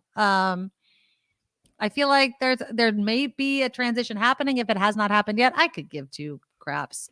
I just, the things that we choose to care about blow my mind. I think that's really what it is. This is not the biggest problem facing our society right now. Drag queens, right? Transgender people wanting to get health care or transition, or those things have nothing to do with you. Guns in schools, though, we have no time to. What was to the fix chant they had earlier? You ban books, you ban drag, but kids still end up in body bags. I think that says it. Exactly, right? Yeah. That's the issue, not this. It wasn't a problem for Kid Rock there because it's not a problem. It's just not. And I it bothers me when people all of a sudden become up in arms about something that did not bother them at all. You know, if you're going to fight something, if you're going to protect the children from things, protect them from school shootings. And if you're going to talk about groomers, I do have time to talk about this. Did you see this headline? A report has come out today that looks at the sex abuse scandal at the Archdiocese in Maryland, which is the oldest Roman Catholic diocese in the country. It is insane. More than 150 Catholic priests and others associated with the Archdiocese of Baltimore sexually abused more than 600 children. And if that's not bad enough, the cover-up, we always talk about the cover-up, was awful. Listen to this. Although no parish was safe, some congregations and schools were assigned multiple abusive priests, and a few had more than one sexually abusive priest at the same time. Listen to this. The sexual abuse was so pervasive at this archdiocese that victims were sometimes reporting sexual abuse to priests who were perpetrators themselves. I don't understand. Please explain, because I know you come from a Catholic background. Yes. I don't understand how you could see all these stories, how you could hear all these devastating accounts, right? How you could know without a doubt that the Catholic Church is a known place for people that are pedophiles to get in as priests, abuse children, and that they just shuffle them around like nothing's wrong over and over again. How you could then keep subscribing, believing in this religion, put your faith, put your money, put your volunteer time, whatever it may be, into this religion, when it turns out it was all for the abuse of children, is what it sounds like. Of course, I'm not going to speak for all Catholics. And again, I always say that I don't regularly go to church, but a Catholic's always a Catholic. It is quite interesting. It's funny that some people like to group all people on the basis of one bad apple. And if there's a lot of bad apples here, and we can't judge the whole entire religion on it. And I agree. Can't we though? Can't we judge it? I mean, it's pervasive. It's pervasive. But it's you can't. Everywhere. Are you saying that every single priest within the Catholic Church is abusing children? Of course, that's not what you're saying. Have you seen the movie Spotlight? Yes, of course I've seen the movie Spotlight. Okay, I watched it recently, and it shocked me to the core how even priests that maybe weren't accused of molesting took part in the cover-up. Yep, exactly. Like a known thing. Like that's just what they do. That's normal for them. Exactly. And I'm not disagreeing with you. I'm not disagreeing with you at all. But I find it interesting that people can say, well, not every priest, not every church is like that. They could do it for that. One of the most horrific things that you could do to children. And yet you find one person that dressed up in drag committing a crime. All drag people are that, or all transgender people are that. They will paint with that broad brush. That's kind of the comparison I'm making, is if you can do it here with something as sacred as someone's faith and religion and proximity to children, if you can make caveats for anything to keep your child going to that church and keep yourself still believing in that religion, and you can't do it here, that's just your fear talking. That's just your bigotry. That's just your hate. That's just your fill in the blank emotion that you may have for this different group that you choose not to understand. Because it's not about protecting children. It's not about protecting children from groomers. Because if you were going to protect people from groomers, then you probably would do, as Kim is alluding to, separate yourself from an institution that has been found and proven to protect actual pedophiles and groomers. right? I mean, if you're going to go that far, if you're going to go as far as denying people medical care, if you're going to go as far as banning books that talk about gender identity, if you're going to go as far as saying there can't be drag queen story hour because of the fear of grooming that doesn't happen, and yet you still send your kid to an institution that has been proven and found guilty of actually doing those things, then there's something else going on there. And that's just it. And you have to come to Jesus. You have to have a come to Jesus moment with that. You need to make it make sense for you.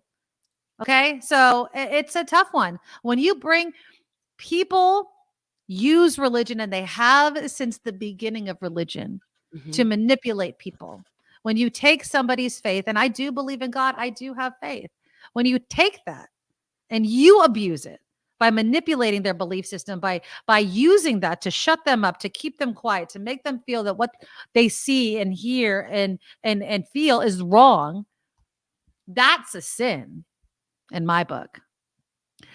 Clark says, what about Kansas's law that may require checking genitals for student athletes to prevent trans athletes from competing? Talk about a law that will be a magnet for pedos. Yes. It's weird, right? I mean, I don't even know how people type some of these rules and regulations without feeling like they need to take a shower. It's really hard for me to talk about religion. I come from a very religious family. I do not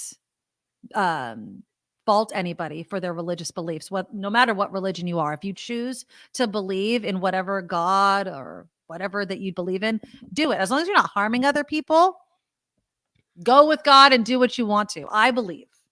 But I don't believe in these rules that are man-made, used to separate us, used to divide us, used us to be okay with hating each other. I don't believe in that.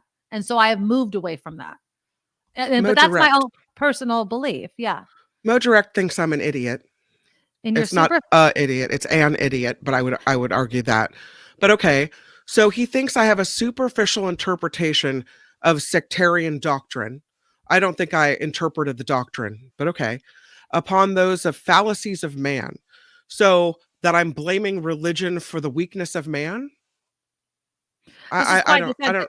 Let me read it for people that are listening on the podcast. I don't understand what he's saying to me. Kim, in your superficial interpretations of sectarian doctrines, to place those upon the fallacies of man and then discount what truly is within the doctrine, you are an idiot and have the right to judge. You are an idiot. That's what he said. I know. I said it properly. Look. Who's the idiot now? No, I'm kidding, Mo. That's a typo. I get it. Look.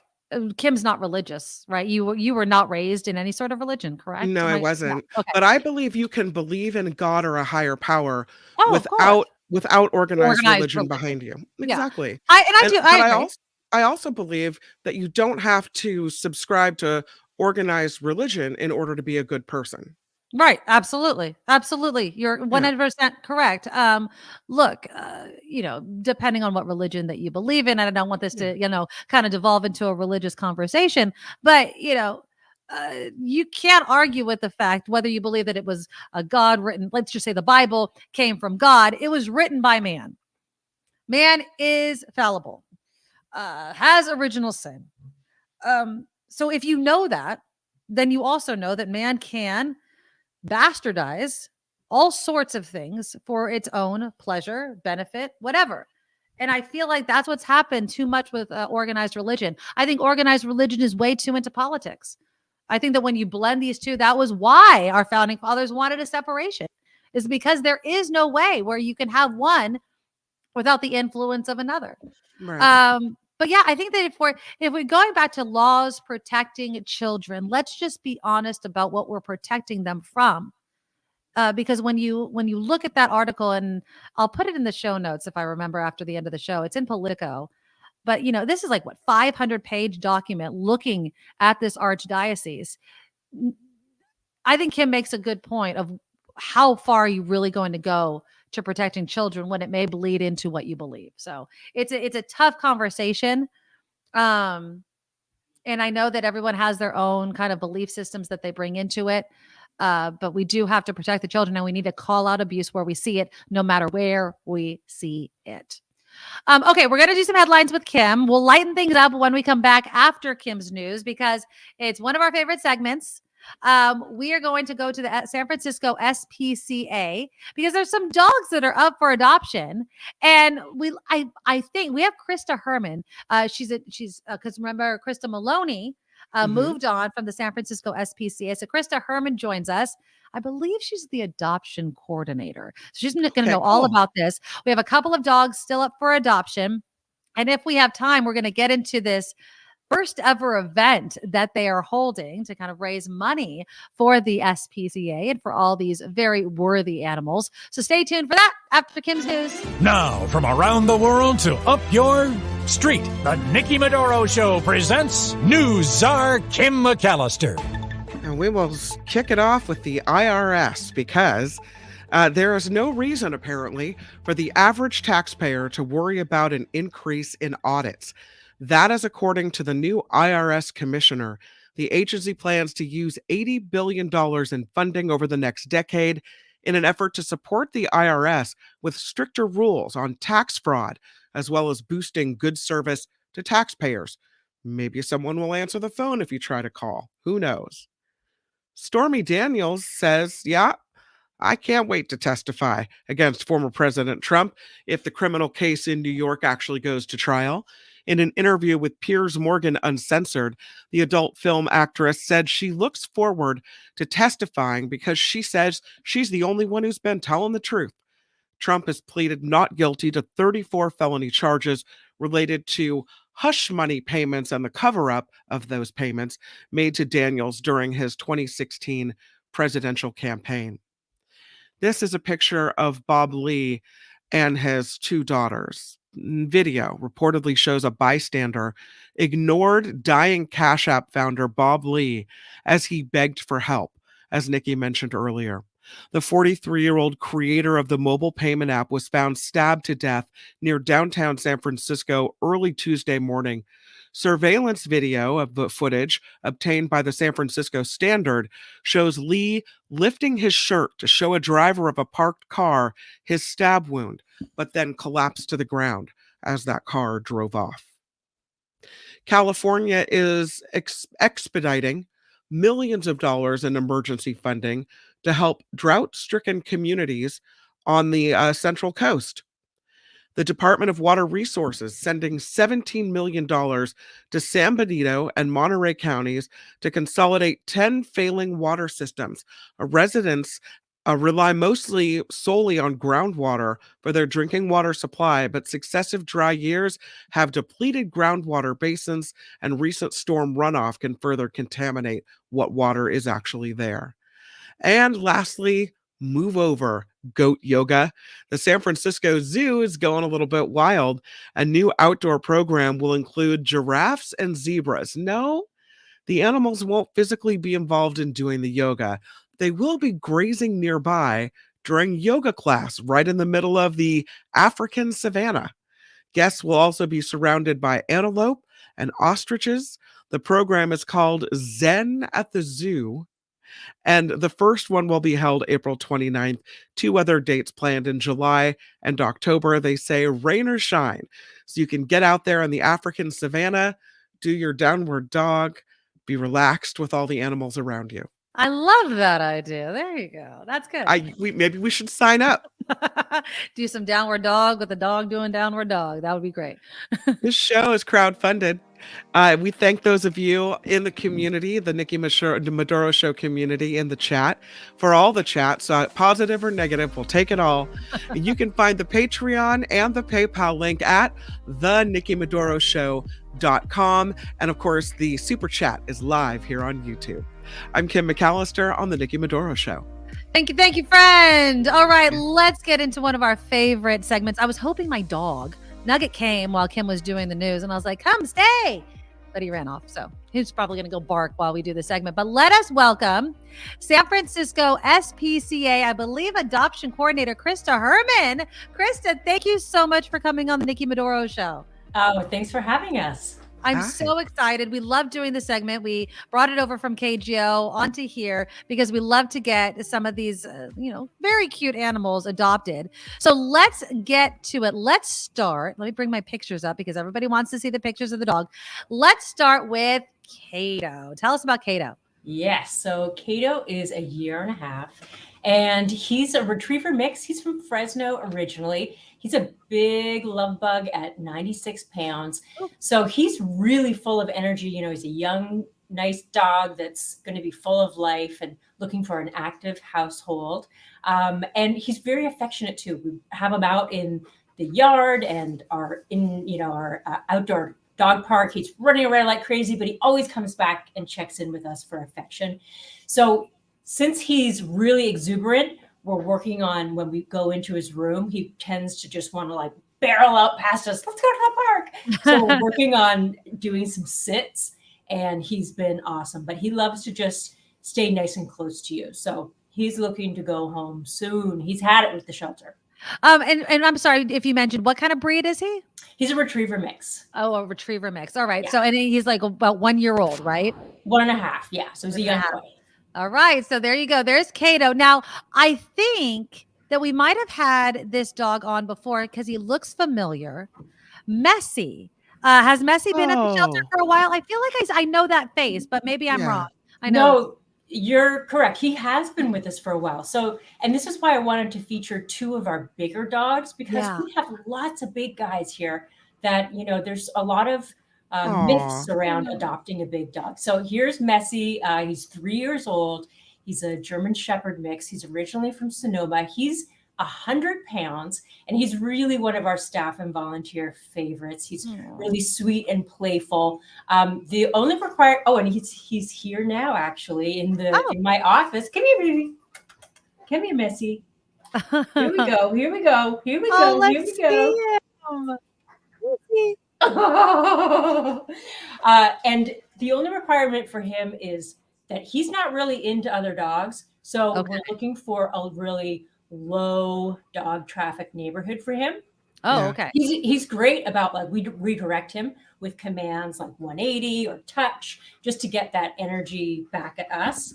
But that's sort of, you just need a good plan about where you're going to be walking him. And preferably you're just not running into dogs over and over. So he may not be your guy if you're in like a super high population dog area. And he's what, 3 years old? Messi, what's this? What's this? Oh, yes, there he is. Oh, yummy. It breaks my heart that he's been there so long. I know. Well, he went to a home and they were overwhelmed. And I think, and that's really, a lot of times babies come back to us because people are just totally overwhelmed. And he's a big boy. He's 100 pounds, So, but, we know that the right family or adopter guardians are out there, that's for sure. But someone that has some experience with bigger dogs or with German Shepherds, maybe. Yeah, exactly. Yeah, maybe. Or, also just people who understand that when a dog is sort of vocalizing or pulling towards another dog, it's not something that will necessarily ever go away, but it can be totally managed. But the key is to just not have those triggers constantly, because then the poor baby can't really work on, his commands, and it's stressful for the adopter too. Of course. Yeah. Oh, look at him. There he is. There he is. Can I just ask you a quick question that has nothing to do with dogs? And I'm just going to throw this at you just really quickly because Easter is coming and I saw it in the headlines. Do you guys get a lot of bunny returns? I know bunnies are, and I don't know if the SPCA deals with bunnies, but I know a lot of people think it's a great idea to give people bunnies for Easter. And that's not a good idea, right? We don't have bunnies. We did for a little while, but right now we're just dogs and cats. Oh, good. Okay. But, it's same thing like when the holidays roll around, let's gift a puppy. And so we just say, everybody come in, whole family come in so that we can all choose together. And gifting is never right. Yeah, it's a family member. I mean, we were talking about my dog Nugget, who's my love, and I never wanted a dog, and then I got Nugget, and literally this dog has changed my life. I can't state it enough. I was so wrong. I said for years, I don't want a dog. I'm not a dog person. And then you get a dog, and when it's the right home and it's the right animal, it changes your life. And so hopefully we can get Messi and Kato adopted. So go to sfspca.org. But before I let you go, Krista, I want to talk about this event that you guys are doing for the first time. It's a late night woof top party coming up on the 18th of this month. What's that all about? Well, that's going to be, you can get tickets at sfspca.org, and it's going to be a lot of fun, raffles, dancing, cocktails, and lots of, animal lovers, which is always great to be surrounded by those and supporting us. The other thing that we have going on too is an adoption special. So people are, trying to watch their money, or, we do have some waived fees coming up. So this is going to be starting tomorrow. It's just for dogs because we're at capacity right now. So for adult dogs, the fee is going to be waived, and you just have to pay for your license if you live in San Francisco. And then also the puppy adoption fee is going from $400 to $200. So sometimes people, they want to adopt, but it's just like, oh, I can't justify that fee. Come see us. We need to bring some more animals in from Central Valley. So we're trying to get these guys into homes. Well, go onto their website, see if there's a dog or a cat that you want to adopt. Again, sfspca.org. There is Kato and, of course, Messi as well. Krista Herman, we love having you on. We'll talk again next month. Thank you so much. Thank you, guys. Bye. All right, bye. Yeah, sfspca.org. I love the dogs. Honestly, you guys, I know I was wrong. I know that, I forget. I was trying to find the comment. Somebody had commented that I remember when you said you'd never get a dog. Someone said it was just a few. Seems like a moment ago when you were reluctant. Oh, not even reluctant. Honestly, I call myself, and this is terrible to say because we just had the SPCA on, like an apathetic animal person.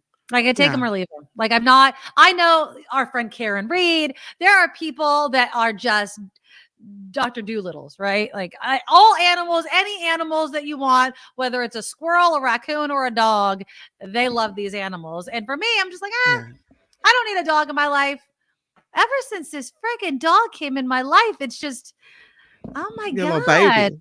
It's my baby. Yes, exactly. I absolutely love it. It's the best. Absolutely the best. Now, again, don't give bunnies to people. It's Easter. Don't do that. No chicks either. Speaking of babies, I found the picture.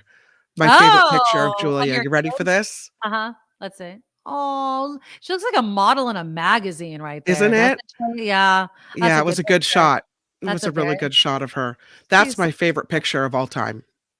That's really cute. So you don't have one of Jacob? Jacob's just not the cute one.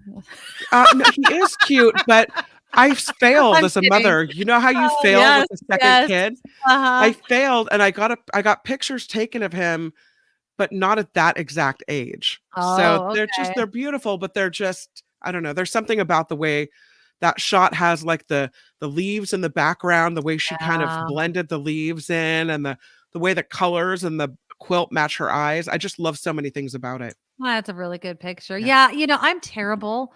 We had Jefferson Graham on, and, I am the worst at taking pictures. I will say this. Oh, Nugget, you want to come up and say hi to everybody? There's Nugget. Hi, Nugget. Say hi.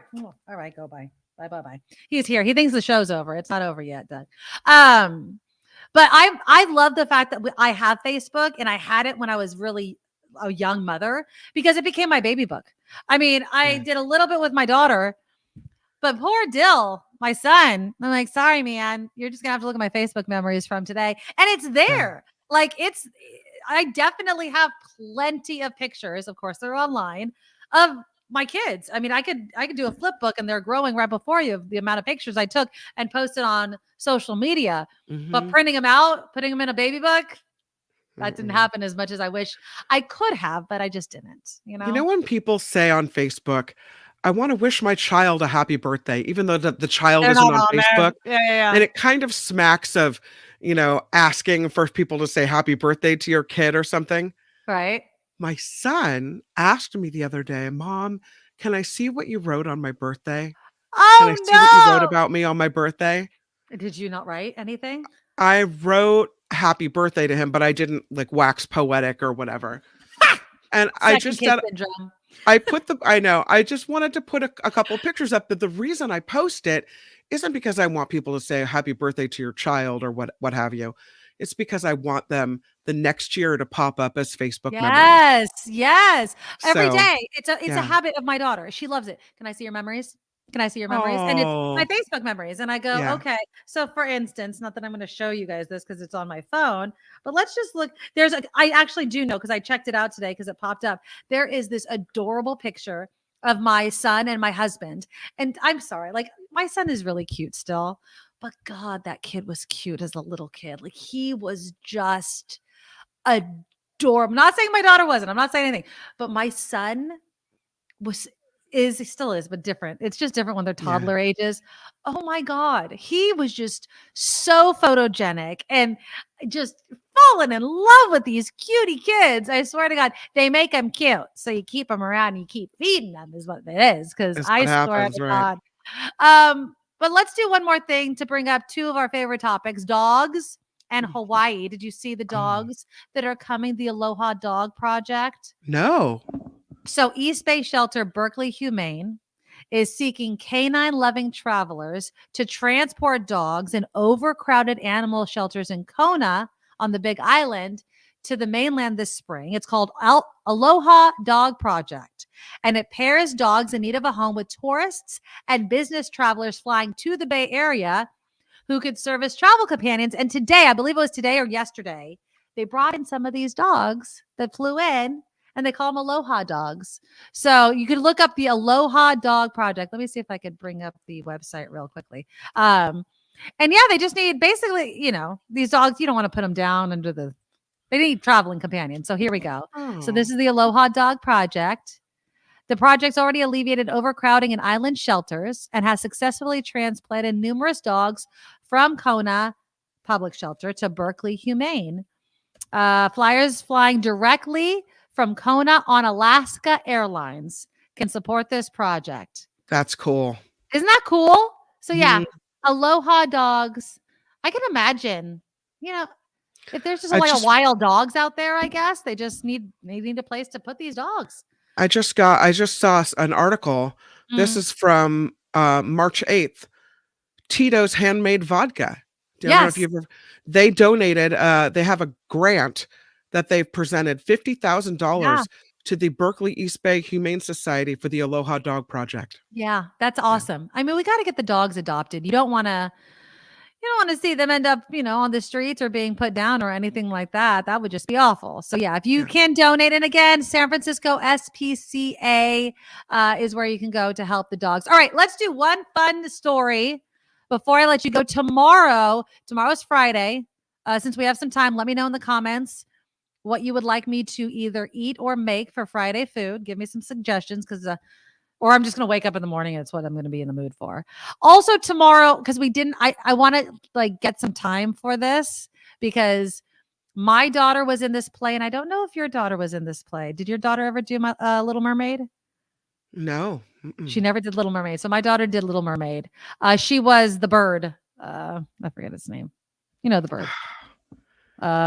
You'll find it. I'm just brain farting on it right now. But anyways, they're changing the lyrics to two of the songs of Little Mermaid. And of course, Fox is like, they're bending to the woke culture. So we'll get into that tomorrow. Tomorrow's Friday food.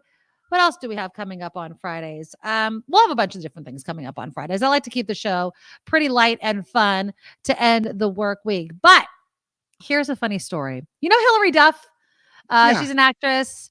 I think she sang too for a while. Her husband got permanently suspended. I guess permanently suspended. Maybe he'll be able to come back. Got suspended because he was imitating Gwyneth Paltrow. So apparently Matthew Coma, who's Hilary Duff's husband, is a music producer. He was barred from using his account on Twitter after impersonating her, posting a screenshot that said, basically, he said, "Thanks for all the messages today. Gwyneth forever sweet." And this was what he had done. Let me see if I could find the image. Oh, I don't have it up here. So basically, remember when Gwyneth Paltrow was in that courtroom and she walked away and she whispered in that guy's ear, "Be well." Yeah. Uh, I he wish kind you of, well. I wish you well, or something like that. He Mhm. kind of took a freeze frame of it and was like acting like Gwyneth Paltrow, and someone had said, "Give me my dollar." Oh, I'll be Yeah. waiting on your dollar, because that's all she sued him for. And then he pretended he was Gwyneth Paltrow and said, "Same." I don't know. I thought it was really funny, but since obviously we're both married, and I don't know, I don't follow your husband. Is your husband big on social media? Mm-mm, not at all. He Not at thinks it's all. a huge privacy risk, hates that I'm on social media, wants Okay. nothing to do with it, doesn't want me to post mostly pictures of him, although my Facebook thing is a picture of him. That's so funny. Well, my question was going to be like, what if your husband or spouse or wife was kind of a troll on social media? Like, so for instance, Mm. my husband's not a troll, but he's like a meme poster. So he Right. finds the most inappropriate, just awful, funny, whatever memes and posts them up. He doesn't troll people, but he does that. He has posted memes that have gotten him like you have to be in a timeout on Facebook because that went too Oh. far, but not me. And just kind of Yeah. Facebook's rules are kind of weird anyway, but that's Yeah. my husband. He just likes to make people laugh. So for instance, today, speaking of the Kid Rock thing, my husband posted, oh, do I have it? He's like, marked safe from, oh, here it is. Marked safe from having my feelings hurt by a beer can. That's my husband's type of thing. Like, Okay. he just likes to be funny like that. Right. Oh, Anonymous says your husband's smart, Kim. Voices or images of you can be imitated with AI software. Now I really do worry about stuff like that. But I don't know, if I was Hillary Duff and I'm in the public eye and my husband got suspended from social media, I think I'd be kind of upset. But she says like he likes to kind of be this trolly type of person. He once replaced all the family photos around their house, with Jonas Brothers pictures. She's like, sometimes this stuff is so weird it goes over my head. They have 2 kids. I don't know how I would feel if my husband was kicked off and I had kids that were being impressionable, but yeah. So when he pretended to be Gwyneth Paltrow, did he like have a fake account with Gwyneth's name and everything? Yes. So on Twitter, I guess because remember Twitter, you could just pay that whatever it is, $8, That's $10. not cool. It's not not. cool. That's the problem with Twitter. It's like anybody can impersonate Yeah. anybody, and they were saying that they were trying to stop that. So yeah, apparently he did that. But at the same time, a little bit of a dig deep, and you probably could have figured out that it wasn't the real Gwyneth Paltrow. Okay. Yeah.